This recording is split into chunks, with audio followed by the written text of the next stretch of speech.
Hi, welcome to this episode of An Audit Minion Explores. I read a book. I read another book. I guess that's obvious. I don't know. What exactly do I say about this monster thing that I read? I don't know.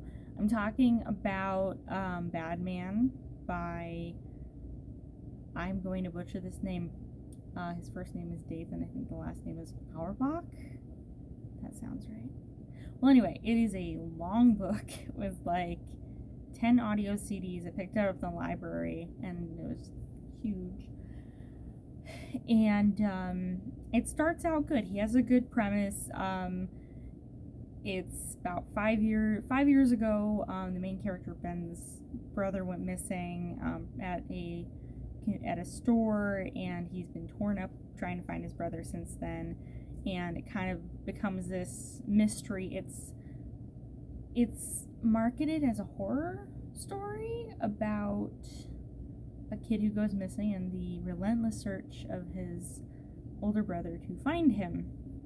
And the story starts out okay. You've got the disappearance, and Ben is very torn up about it. Goes above and beyond trying to find his brother, even after his parents have kind of given up on ever seeing him again. And he turns 20, graduates from high school, and has to go find a job, and the only place that'll hire him is the store where his brother went missing. And he just kind of conveniently fails to mention that he's the older brother of the kid that went missing there 5 years ago. And while he's there, he becomes convinced that someone in the store knows something. The owner or somebody knows what happened to his brother. And so he's searching the store for any clues. He's searching the town history. He's looking into people. He's just on this relentless search that goes on and on and on and on. And meanwhile, the police have all just kind of decided that Ben is the culprit. Ben must have done something. Ben was a bully. Ben must have killed Eric or something. And he's just not telling them. Which Ben is just like, why on earth would I do that? And kind of as the story is revealed, it's like, well, he was a bit of a bully, and he was violent at times. So he's fighting these people who already think that he's responsible and just will not hear any other perspectives. And he is fighting his own parents, who are just kind of like, we're ready to let this thing lie. And, well, except his stepmom won't let things lie, and his dad's just kind of like, let's just tiptoe around all of this and pretend everything's good so that stepmom Deirdre doesn't have another meltdown. She's very emotionally fragile, and I guess I understand why. But anyway, that happened, and kind of as the story progresses, it all evolves around the store. And this is another one that I got so close to finishing. I was an hour out from finishing the book, and I gave up because I couldn't stand it anymore. I was like, this is ridiculous. I fell asleep, and I woke up, and I was like, I don't care how it ended. I want it to be over. I want to be done with this. I don't care anymore. And so I didn't finish it, but I did go online and asked Reddit, how does this book end? And it turns out Reddit is about as confused as I am about the ending of the book. People who have read the book were like, we don't understand what's going on. My understanding based on Reddit is that from where I left off, it turns out that one of the other characters, who's actually a very nice person, had kidnapped Eric from the store and hid him in the store they lived in the store, in a room in the store. I don't know how this went unnoticed. Half of the people on Reddit are just like, I don't know how that happened or how that it doesn't make sense. So they were living in the store. She has Eric, she has this other kid, and it's implied earlier on, you kind of get the sense that this other kid that Beverly has is the one manipulating the whole situation. And you kind of get a sense from that, from what I've read. It kind of seems like he can be the one who's manipulating, but then she's kind of doing the manipulating. I don't know. Somehow, according to Reddit, Ben is led to Eric, and Eric kills Ben by pushing him out of a tree. And it's revealed at some point that the body that is found at the beginning of the book, which is like decades and decades after the events of the book, is actually Ben's body that was never found at the time. And that's kind of where it ends. So I'm sitting there going, I'm very glad I didn't finish the book. Like, I don't, all of that fit into 53 minutes? It seems like, I don't know. This book is very disorganized. It is very, like, his prose is very eloquent. He's very good with prose. It's beautifully written. I stuck it out as long as I did just because it could be, there were times he'd get into these moods and it would just be so beautifully written that I'd be like, I like this. And you kind of get lulled into, you know, the melodicness of listening to his prose or reading his prose. But the problem is that literally one of many problems is that literally every other word of dialogue is a very harsh swear word.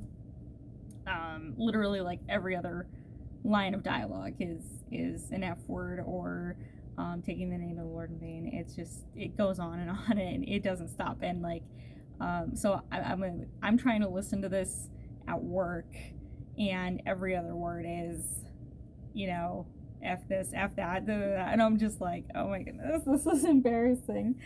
And yeah, it was, and the narrator especially does not just say it, he shouts it. So it's like, you can have the audio turned down to a reasonable volume and it's perfectly fine, but like every other word is a shouted profanity, and you're just like, not suitable for work. Let's just say that the book it's not, if you listen to audiobooks at work, this is not suitable for work unless you work somewhere where that kind of constant 10 hours of profanity is acceptable. And my establishment is not. So, well, that's just one of my problems, one of my big problems that I had with it. One of the reasons I didn't finish the book. The other reason is he's just very disorganized. There are plot bunnies that just kind of hop around and don't ever go anywhere. People have mentioned the photos. There's this whole exhaustive, Ben goes through this whole elaborate scheme, breaks into his boss's office at least once, possibly other times, and steals things from the office. He steals videotapes, security videotapes from the office, and he takes all these photos with a camera, and it's just this whole thing. And he takes the pictures in to be developed, and then there's apparently like 10 photos left on the disposable camera, and suddenly those are gone, like these 10 extra photos that were there, and that's never cleared up. They never go back to get the pictures. We never find out what those pictures are. We never really find out. We never really find out, I guess, who the other kid is, the referred to as the blonde-haired stuttering kid. He's blonde and he has a stutter, so it's never really named in the book, and never really, you find out as you go that he's the one who's been telling these little in-between stories in between the chapters, and you find out, I guess, that, or deduce somehow, that this is this other kid telling Eric about how his brother Ben became the bad man.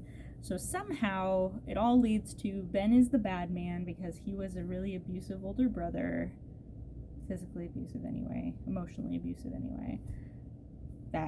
So he was a pretty terrible big brother to his little brother, which honestly, like, you forget about it as you're reading because Ben is so relentlessly trying to find Eric. But when you think back to that first, like, opening section of the book, the prologue of the book, when Eric goes missing, you're like, yeah, no, Ben is pretty terrible. Ben is not a good brother. And then you see other things play out, and you're just like, oh, okay, he is. So, I guess the title of the book refers to Ben being the bad man. Is supposed to, at least. It doesn't make a lot of sense to me. There were other plot bunnies everywhere, and it's just, I think the book needs a really, really good editor. I think it had a lot of potential, but it needed an editor of some sort, because there was a lot wrong with it, and it got so overwhelming.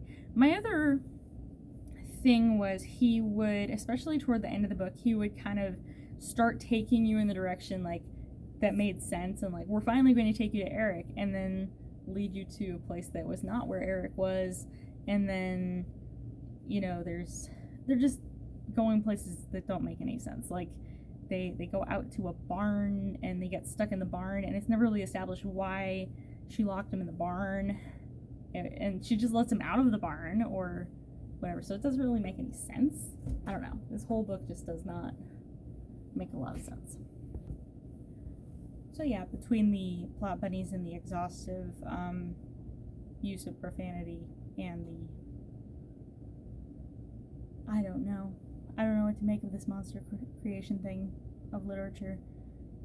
I just don't. There are just so many other really well written books on this topic, and also really good. I'm admittedly not a horror person. I don't necessarily like horror literature, but there are just so many other good ones that I've read that I think this one could have been a lot better. And I don't know if I would read anything else by this author. I'm a little, I don't know. But that's just my opinion. You're welcome. You know, that's just my opinion. I wouldn't recommend it on its own. It's just not.